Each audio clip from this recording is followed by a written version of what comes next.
Hi, I'm Ross Tayler.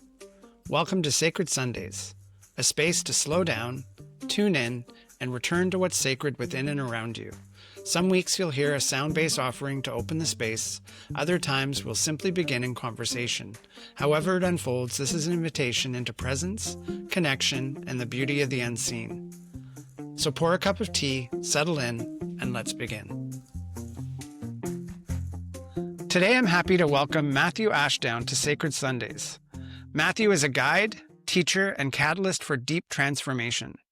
Through his work with gene keys, mythic imagination, and archetypes, he helps individuals shed societal conditioning and realign with their unique gifts and life purpose.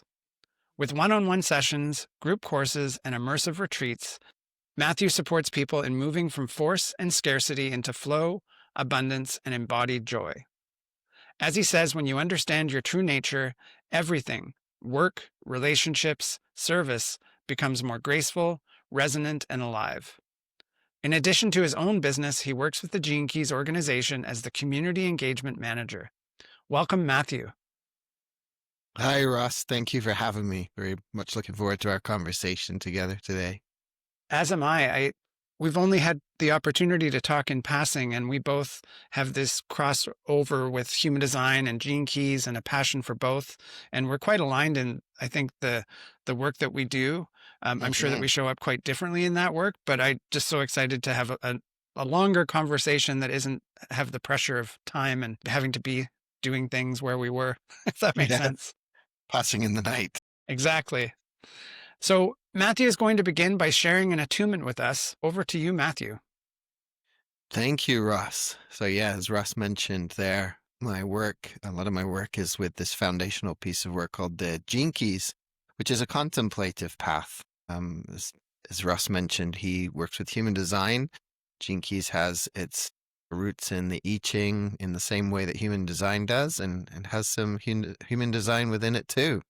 So we're going to enter into this with a bit of a pause, actually, a bit of an attunement to the work of the Gene Keys, which is this contemplative path. So my invitation at this moment would be for you, as long as you're not driving anywhere, as long as you're listening in a place where you can be still, where you can close your eyes, is to close your eyes, to drop in, to begin to turn your attention inwards, because this contemplation of who we are is something that takes place on the inside of our being. It's irrespective of what's going on in the world around us. So let's turn our attention to our breath. With each breath that we take, we can move deeper into presence, deeper into awareness of what's going on with inside of ourselves. We slow down. We step away from the busyness of the world, the noise of the world, the conditioning of the world. We begin to attune to that still, quiet voice within, our intuition. We make space to hear our deeper presence. And so with each deep breath in and out, with each exhale, within each inhale, we're moving deeper into this presence, into this present moment.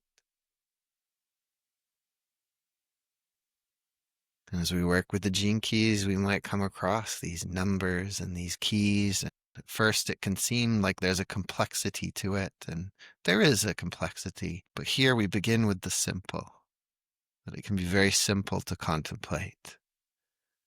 And oftentimes, contemplation is viewed or understood as something of the mind. But this is a full presence that we bring to our physical, our emotional, our mental beings. And so as you're in this space of pause in this moment, as you're sitting here in the quiet, just notice what's going on inside of your body at this moment. Are you feeling light and relaxed? Are you feeling tension? If you're feeling tension, where do you feel that in the body? What happens when you simply bring awareness to it? Not with any intention to change anything, to make anything better, just to bring attention to it, to breathe into that tension, into that constriction within your being.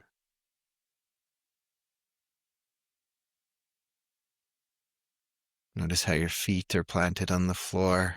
Notice where your hands are. Notice how your shoulders are. Just become aware of your physicality, your physical being.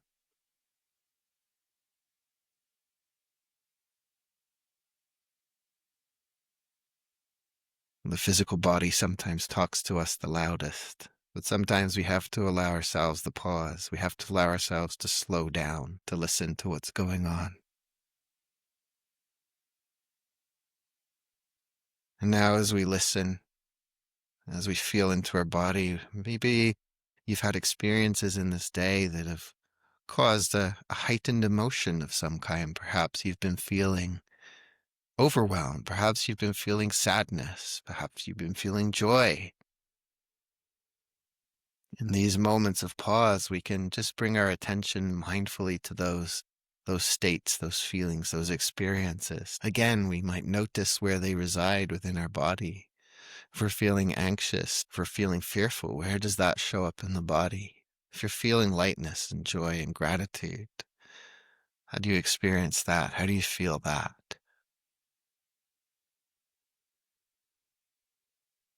Sometimes in the busyness of the day, it can just be really valuable to take those little pauses. We don't need to always be seated in this way. We could be moving through a grocery store. We could be walking through a busy street. We could be on our way to work. We could be doing anything really. These pauses don't necessarily mean that we stop moving, but that we just pause internally. And in those pauses too, we might begin to notice the thoughts. Just notice the thoughts that are arising in this moment. Are they thoughts of this present moment, or are they thoughts about aspects of your life, challenges in your life?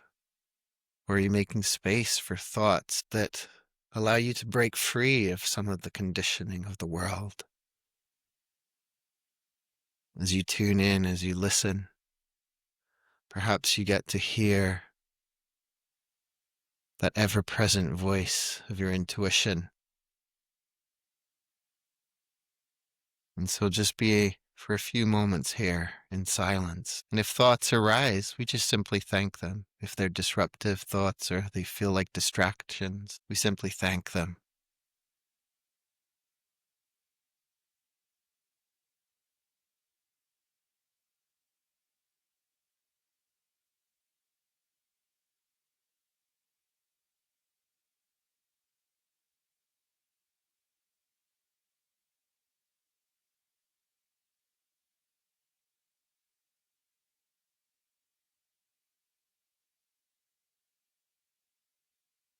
And so contemplation is of the body,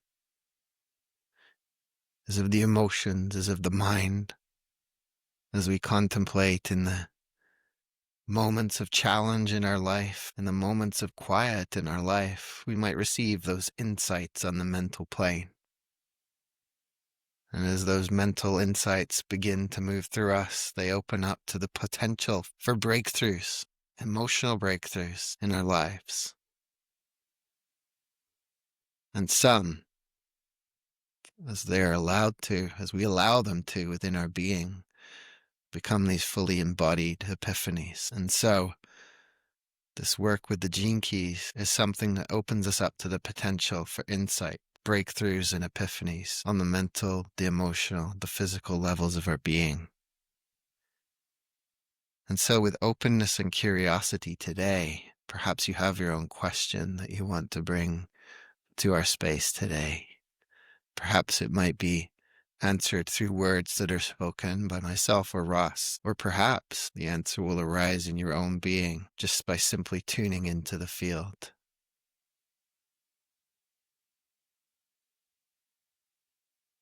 And so I invite you to bring your full awareness now back to your physical being in this here and now.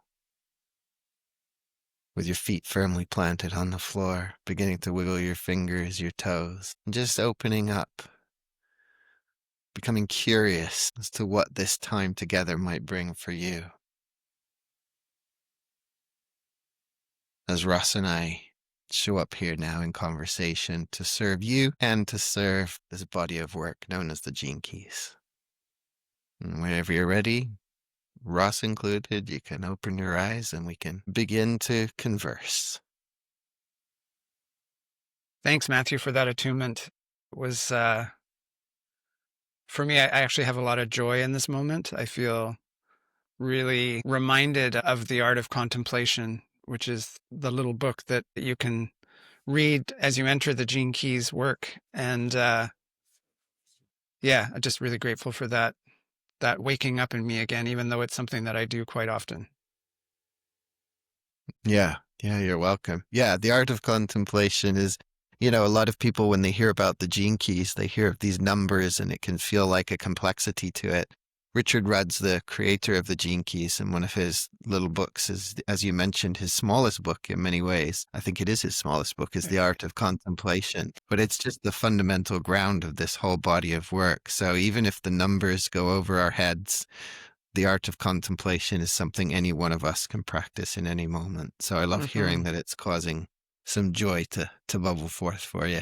Mm-hmm.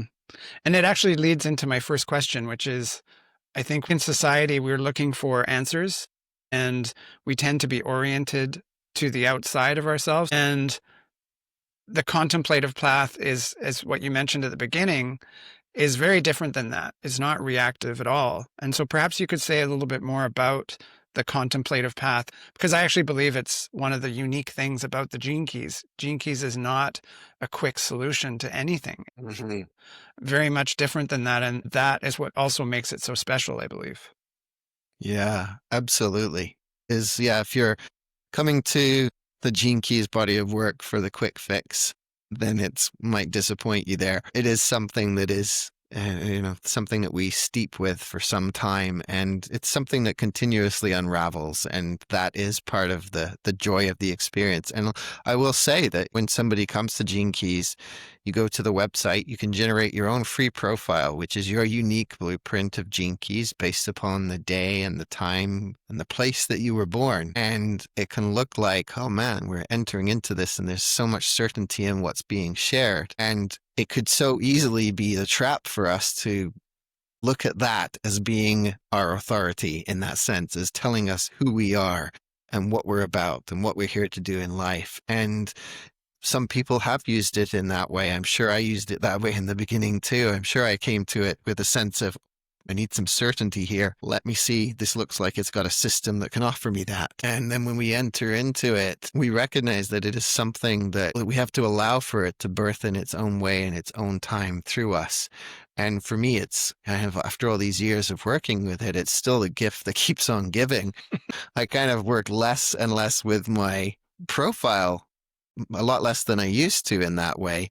There's 64 Gene Keys altogether, same as there's the 64 hexagrams of the I Ching. They offer so much room for contemplation. And so however we're approaching it, we've got this map, and it is a map, but we don't want to give our power to that map outside of ourselves. It is that turning inwards towards what's arising inside of ourselves. Because very often we'll work with people with the Gene Keys, and they'll start or commit to a retreat. Gene Keys offers a lot of these ongoing retreats, and people will start them, and then life will move them in some direction, and it seems to be pulling them away from the time that they can give to the retreat and to the Gene Keys. And we almost kind of smile at that, because this is about what life brings your way. And the Gene Keys can be these guideposts that we return to from time to time, or often, depending on how much of a passion and love we have for it, but that it is ultimately us who gives our attention to it in our space of contemplation, that we pause, that we open ourselves up to a curiosity around this, because two people might have identical profiles. I have a twin brother and sister born a minute apart, very similar, well, actually identical Gene Keys profiles.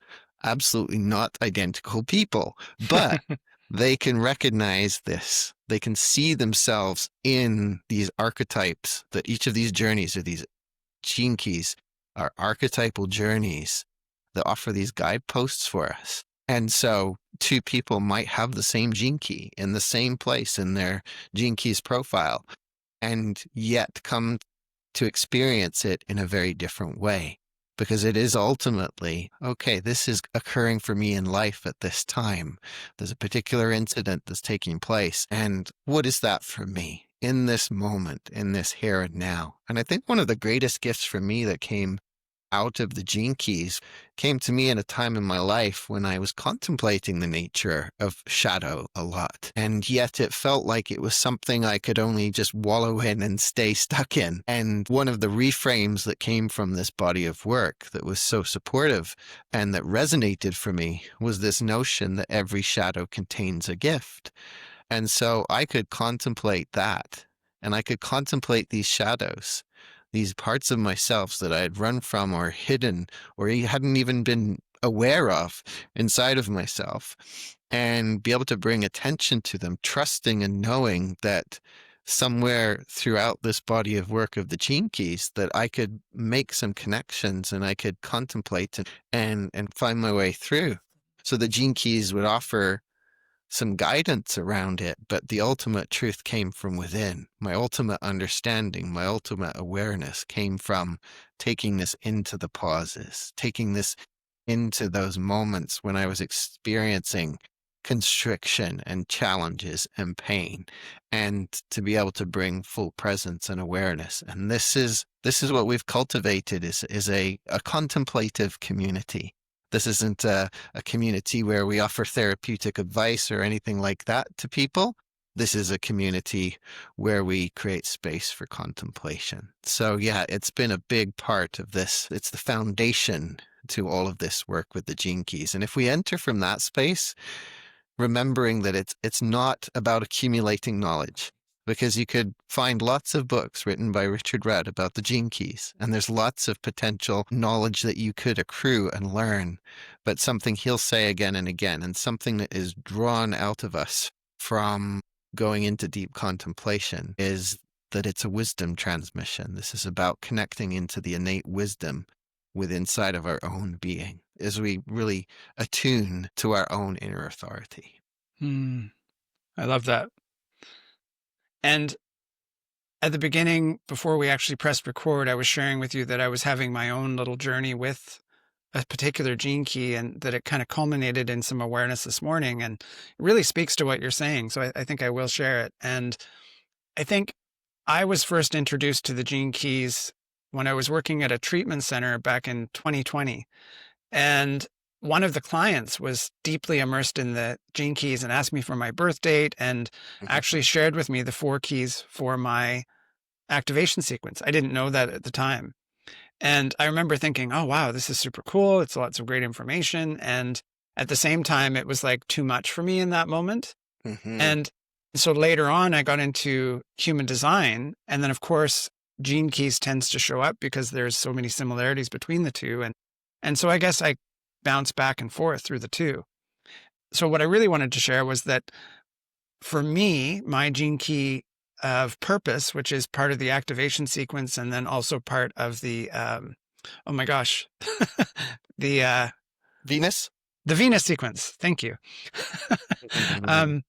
And so gene key 25 is my gene key of purpose. And the shadow of that is constriction.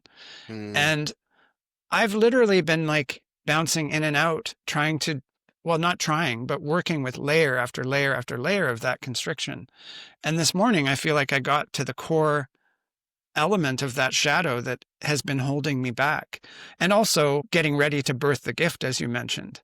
And what you really spoke to is how we're all different in that experience. And my version and my story of constriction is going to be different than someone else's journey of constriction, because we're all going to have a different story of what that plays out as. And so I just find that so fascinating and so different than a lot of the tools that are supporting our growth and supporting our spirituality out there, because I had to get there on my own, and I had to get there on my own terms, even though the universe was pushing me in that direction and creating a pressure that I had to look at it. And very quickly this morning, of course, I was like, oh, I need to go back to Gene Key 25 and read that, which again, human design, it's a similarity. So yeah, anything that arises for you hearing that, Matthew? Well, I think the 25th gene key. So for anybody wondering, with each gene key, there's three words. There's a frequency band of words. And so there's three words associated with each gene key. One is the shadow, one is what's known as the gift, and the other is what's known as the Siddhi. So the Siddhi, you can kind of think of it as the pure essence of the gene key, free from any fear or conditioning. This is the pure essence of it. It's always present. It's always here. It's just whether we are able to recognize it or attune to it.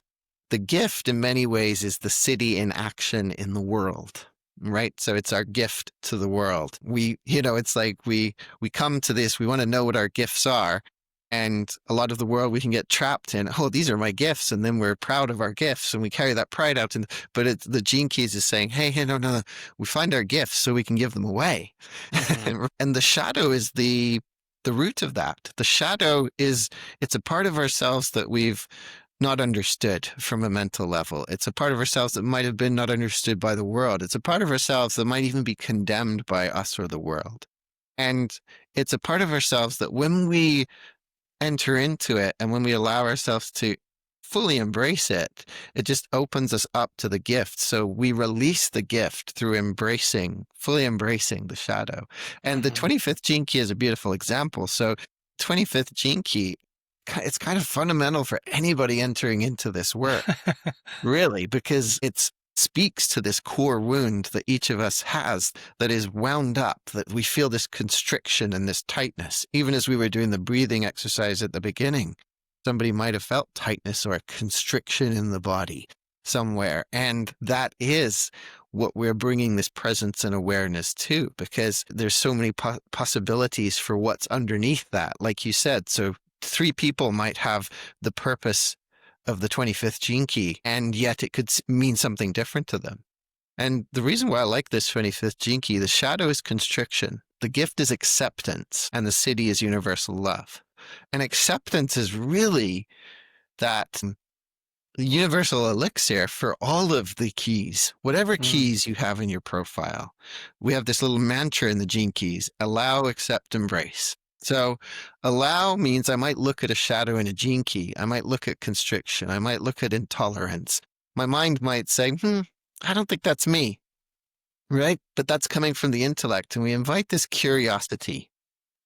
Gene keys works best with curiosity. And the allowing is like, allow for the possibility this might be something I haven't yet seen within myself.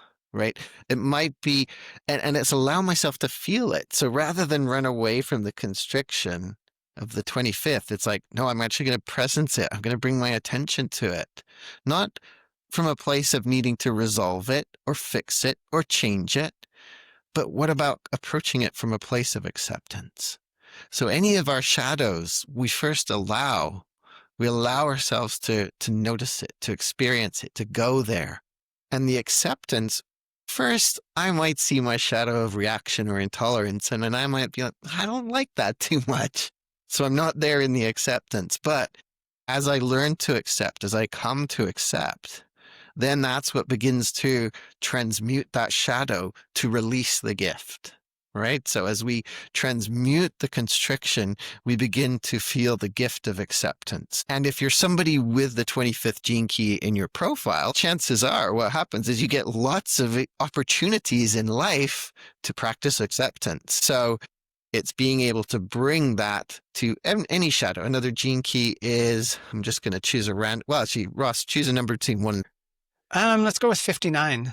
So 59. So this moves from the shadow of dishonesty to the gift of intimacy, and it's the Siddhi of transparency. So somebody with the 59th gene key in their profile might be somebody who's like really values honesty and depth and transparency, and all that they can see is the dishonesty of the world. Okay. And so the first place to come into is like, what's caused me to have such a reaction to the dishonesty of the world?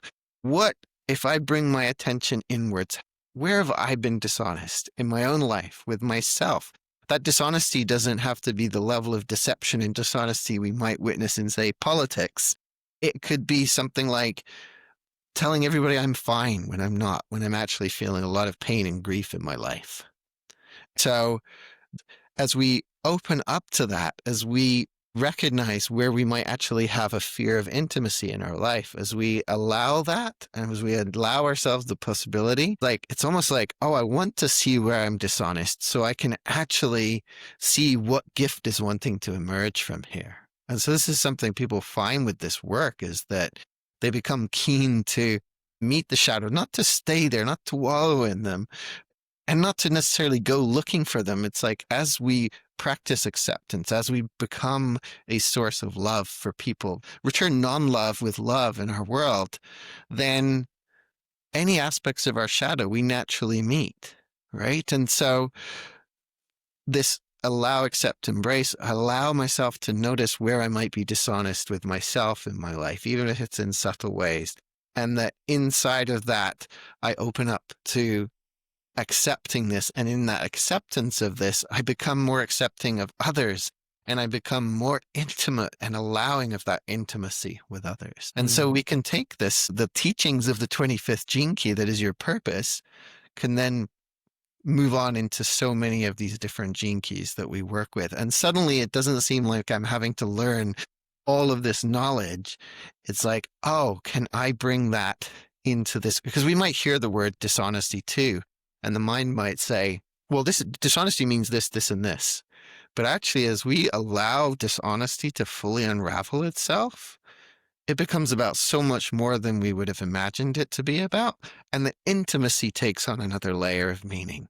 So really, these gene keys, they each have these key words. They are like, they're portals. For me, they're portals in the sense that my mind might have a preconceived notion of what it means, but actually, as I allow myself to approach it with curiosity and allow it to unwind, I can get whole other kind of experiences that I would never have imagined. This to me is the beauty and wonder of this, is why, like even Richard, actually the 59th gene key is a great example. Richard Rudd, who created the gene keys, he's recorded audios for every single gene key, all 64 gene keys. And this 59th gene key is the only one. He's had to record it 3 times because it keeps unraveling something new and deeper for him. And who knows, he might not be done sharing it yet. We'll find out. But yeah, hopefully that gives you kind of a bit of a taste of how, yeah, when you're working. So when you've got this universal gene key, universal love, literally, and this is your purpose. Again, purpose is about what we're here to be. It's not about what we're here to do. And yet how many of us have had a sense of anxiety in our life because we didn't know what we're here to do? And it's like, maybe you're here to be. And a question for you, when you felt the constriction earlier and you moved through that, what did you notice inside of your being as that awareness dawned for you? Right. So I'll name the constriction. My version of the constriction is needing to be saved. And so the constriction was about me, and I'm still in process with it, but it's about, maybe I'll give a little bit of history. I was born a month premature. I spent my first month in an incubator. So it's like, I've always been reaching out to the world for something. And so this story of being able to be saved would sort of feed that in some way. And yet it's also creating constriction in terms of being able to source my own power, my own strength. And so my acceptance of that is the releasing, and the opening of that constriction is kind of where I'm at in this moment. And from that, so much can flow in both directions. And the funny part, of course, is that, 3 or 4 days ago, I was in a guided meditation and the question was posed, like, why are you here? Which is very much a purpose question. And without missing a beat, the answer was to embody universal love. So that's what started this revisitation of this particular gene key. It was already in motion. Yeah, I love that. And you shared your process with this, and it isn't an immediate thing, right? It's not like, oh, I've noticed my constriction and poof, it's gone, right? It's like you're sharing that process of it, which I love to hear. And in that, could you feel even a slight softening of the constriction, just in that awareness of that? Like, could you feel your body relaxing at all, or? Not immediately, because immediately I wanted to go grab the Gene Keys book. I wanted to go and find answers. And then the next thing that came was, no, stop. go into the forest. And so it was once I went into the forest and I slowed down and met the energy of the forest, that's when it started to feel it. I started to feel the beauty of it, really, because I don't need to think my way through it. It's like I just need to be with it. I really resonated with what you said about, people coming to the Gene Keys, seeing these very potent and powerful words. And I think acceptance is one of those. It's like I probably grabbed onto the word before I grabbed onto what needed to be transformed underneath. And on the other side of that, I mean, I shared Gene Key 59 as a point to talk about. And of course, it's in my profile. And what you said about bringing honesty in terms of the shadow, as you were talking, it just hit me with this wave of energy of like clarity, because I got stuck in the word dishonesty because I don't consider myself to be dishonest. And that was sort of keeping me stuck there. But the way you said what you said, it's like part of my gift is to bring truth, to speak the truth, to speak about the things in the world that aren't in alignment for me and possibly for others. And so anyway, I just got this wave. And so it just speaks to it's hard to put to words really what the Gene Keys can give us. And again, this shared foundation of the I Ching between these two bodies of work, I experience it in human design as much as I experience it in Gene Keys. Yeah. So you wanted to say something about Gene Key 25 or purpose? Well, I think purpose. Yeah. I mean, I would say that a lot of people come into the work of the Gene Keys and they see that, if you look at your Gene Keys profile, at the bottom of this profile, there's this word purpose, and there's the Gene Key associated with that. And that, so many of us have been searching for that thing that we're here to do because the world says we must be and do something. And that we feel that pressure and we don't want to miss out. And it's actually driven deep, deep down by this sense of, this recognition that we have this life and it's not forever, that we're going to meet at some point and end in this life. And so, one of the Gene Keys actually speaks to this.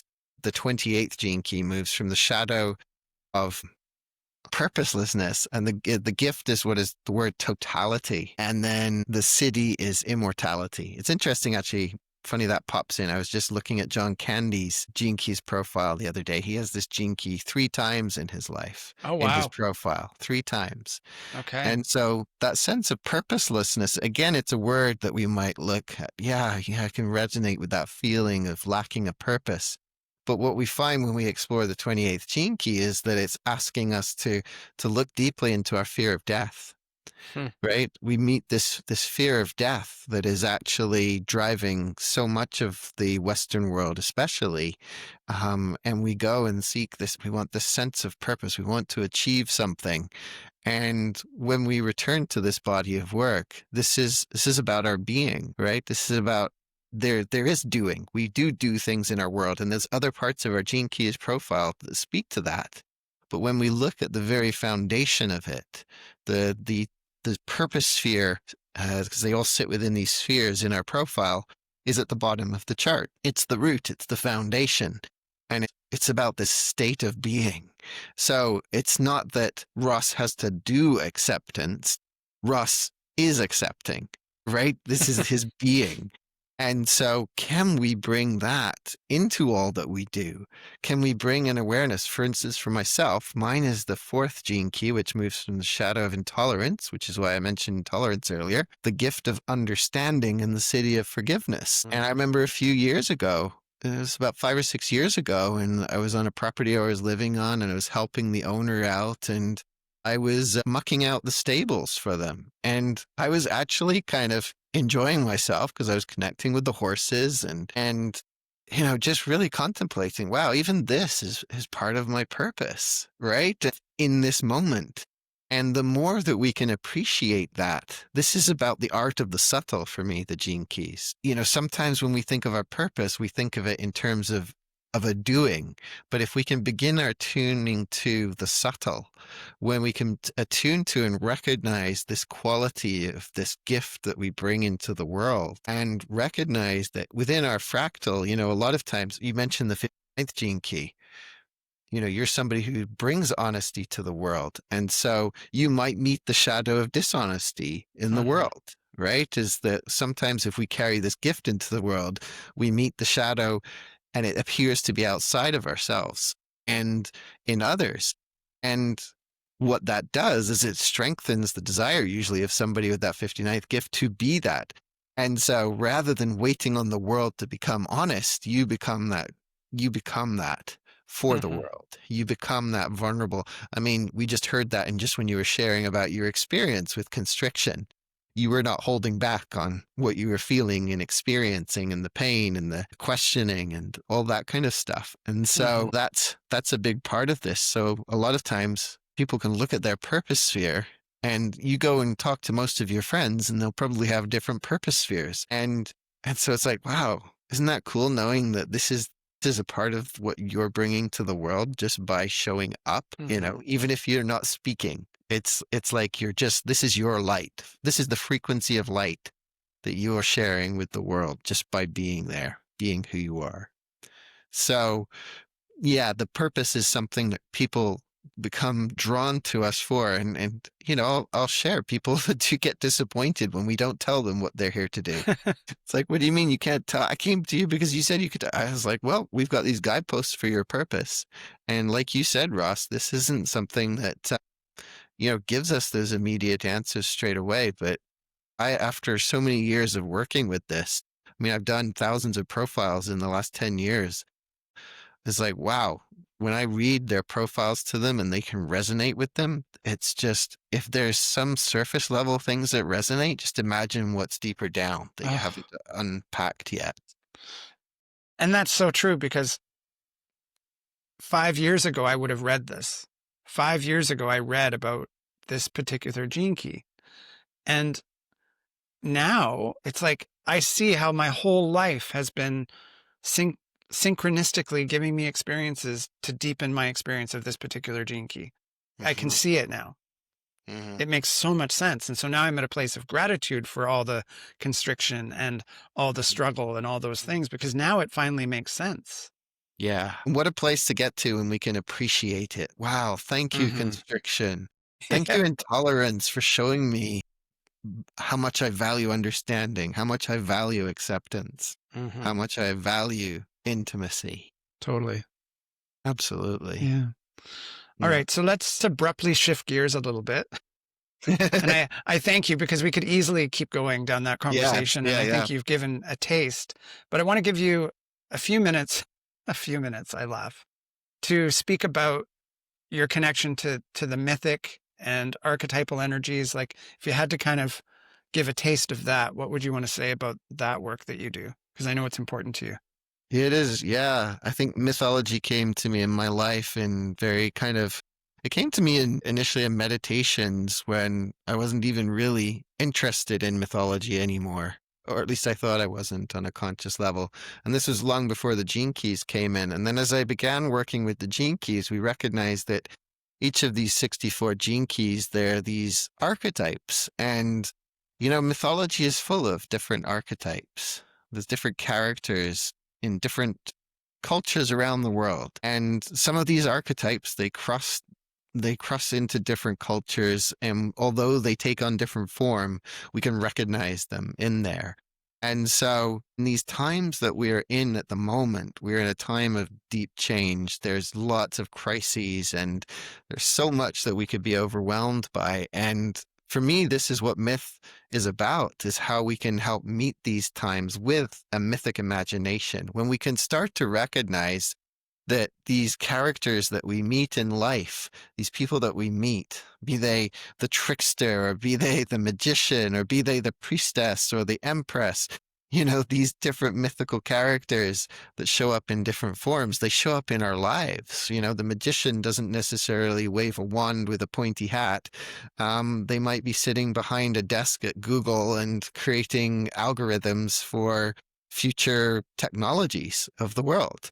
And there's a timelessness to myth. So often the word myth is associated with not true, right? Talk about dishonesty, right? It's associated with this idea of not true. And yet, on some level, there is a deep truth to this, and there is a deep connection to the mythic that helps us to see, man, we are all parts, playing out these roles in life, and that not that we can pin down and everyone looks the same at all, but if we attune to, if we listen to, if we pay attention to those myths, they can offer us something of contemplation for our times. One of my favorite is the Grail mythologies, and I loved it when I came across Gene Keys because it's baked into there. One of the sequences is called the Pearl sequence, and in the Pearl sequence, we meet the Fisher King of the Grail mysteries. And the Fisher King is this character who rules over a wasteland, but he's been wounded at a creative level. He's been, speared in the groin. And so he's lost this vitality and this creativity. And this becomes this metaphor for every one of us as we work with our Gene Keys profile and we look at our core wound and our calling, our vocation in the world. And so this image of the Fisher King and going through this transmutation becomes this archetypal character that many of us can recognize the Grail King within inside of ourselves. As the Grail King is healed, what was once a wasteland is now restored. It is regenerated because of the presence of the Grail. So mythologies like this offer something so rich to us in these times of transformation. They don't tell us what's going to happen, but they do show us how these archetypal beings have played throughout time. And we see almost like an evolutionary spirit within them, how a character that is depicted in myths 2,000 years ago might show up differently in different eras. But the essence of them, the archetypal journey within them, it might span over thousands of years, but we can recognize those archetypal journeys. And so the mythical imagination can invite us into communion with some of these archetypes, to invite them, not in a way that we identify them with them. There can be a real challenge in identifying ourselves with a single archetype rather than recognizing what we're working with the energies of them in our life. It's the same with the Gene Keys. I wouldn't say, oh, Ross is a 25th Gene Key. No, Ross is Ross. Even Ross is a label on something that cannot be defined, right? And so we don't say you're a 25th Gene Key, I'm a second Gene Key. That we're identifying with a number and an archetype there. But just in the same way we do with Gene Keys, when we work with mythology, we're inviting these archetypes into our life to work with us, to transform us. And we have to do that with reverence. We have to invoke a spirit of ritual and communion with them. And we can only do it with a presence within, like a deep listening. But I do feel, for the worlds as we're in right now, Michael Meade is a great mythologist. There's one story he shares, and it's about the words of somebody who wrote 2,000 years ago, and everything he was writing could have been written for the crises we're going through today. So we get to witness through mythology, we get to witness through these archetypal characters, the cyclical nature of the human journey and our relation to the world around us. So that's probably as short as I can get with it today.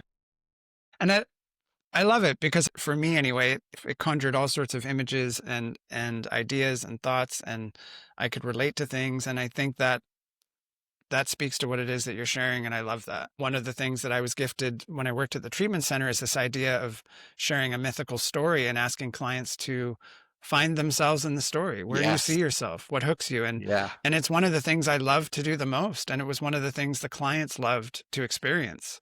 And that's the body of work that you're speaking to, because we can more easily see ourselves in a story than we can in our life, but we don't necessarily connect the dots that, oh, I am the story. Yeah. And that's playing out in my life right now, that there's this mirroring. Yeah, and I find I can really listen for the synchronicities, and as you start to recognize these archetypes, like a few years ago, I was like, oh my gosh, we're in the Wizard of Oz here. This is we've got Oz, we've got this over here. And in fact, I was hosting a call with a group of people where we were talking about this, and one of the guys was like, I'm sorry, I have to leave. There's a tornado coming. I'm like, okay, Dorothy, you come back later. There's no place like home. No place like home. Yeah. But, it's what you said there. It's like when I read a story to myself or I read a story aloud, that same story could be heard by 13 different people and something different about the story Yes. resonated. It's Yeah. kind of the same with the gene keys. When you read one of the gene keys in the book, three people might read the same and come away with something quite different within the gene key. And Mm. so my love of it in that way is that we allow the symbols to unravel for us rather than, I have teachers that I work with in Celtic mythology and symbolism, and they don't tell me what a sword means in mythology. They don't tell me what a spear means. They invite it as a symbol into our lives and we unravel the meaning for ourselves. And it's just, yeah, it's beautiful for me. I love that. I love stories. I love storytelling, and I love seeing people responding to stories. So I loved hearing what you shared there, that this is something you've taken in and that worked with people in that way, Oh, because they that's what I loved it. find too. Hmm. All right. Thank you, Matthew. I knew that this moment was going to be a hard one of bringing this conversation to a close, and that's okay because I have this memory of someone saying to me, the highest compliment is more, please. And so I'm imagining folks on the edge of their chair wanting more. And I think that's the perfect place to kind of pause and bring our conversation to a close. And I'll do that by asking you to answer a question, which is, what's one simple way someone could connect with the sacred today? Pause. Just whenever you find yourself moving and just getting caught up in the chores and the tasks, but from a place of like, a busy mind, just take a pause. Just put the broom down, hold the broom, whatever you're doing, just pause, just breathe, just center within. And in that pause, you provide a moment for a pivot, for a change in consciousness, for an experience of the sacred. And watch how your experience of washing dishes changes, of the mundane changes. How can you bring that sacred into your daily moments so that you're not having to go off to some kind of mountain or ashram in India, but that you can bring that pause and that sacredness into this moment, this here and now. Beautiful. Thank you. And for anybody who wants to stay connected with your work, where's the best place for them to find you? Yeah, my website is my name, MatthewAshdown.ca. That's two T's in Matthew, MatthewAshdown.ca. And you can find me on Matthew Ashdown Grail Quests on Facebook and the same on Instagram as well. And those are some of the best places. You can sign up for my newsletter on my website as well. That way you'll find out upcoming events, and I do them locally here on Vancouver Island. I do online events as well. So those are some of the best ways to keep a tab on what's up and where I am. Excellent. And we'll share those links in the show notes. Awesome. Thank you. So, Matthew, I just want to say that I feel a warmth around having this conversation with you, and I feel like it was very synchronistic, and I'm so glad that I got to share my experience as part of the conversation. And I just love the work that you do and the alignment between the work that I do, and so grateful for the depth that you brought to this conversation and sharing your gifts with us. Thank you. And thank you for being open to that depth as well. There's that 59th gene key gift of yours, but I could feel there's a real welcoming to allow ourselves to go that far with it. And yeah, this can be very deep and profound work when we allow it. So thank you so much for your invitation to come on today, and I would gladly come back again at some point in the future. I would love to have you again if that flows, for sure. Absolutely. Yeah, that's a yes. And to everyone listening, thank you for tuning in. Until next time, take good care. Thank you for joining us here on Sacred Sundays. I hope something in today's offering spoke to your spirit, stirred something true, or simply gave you a moment to breathe. You can find more Sacred Sundays episodes, as well as other conversations from the Sacred Village podcast, at sacredvillagepodcast.com. Feel free to share this episode with someone who might need it. Until next time, may your Sunday be slow and sacred. Bye for now.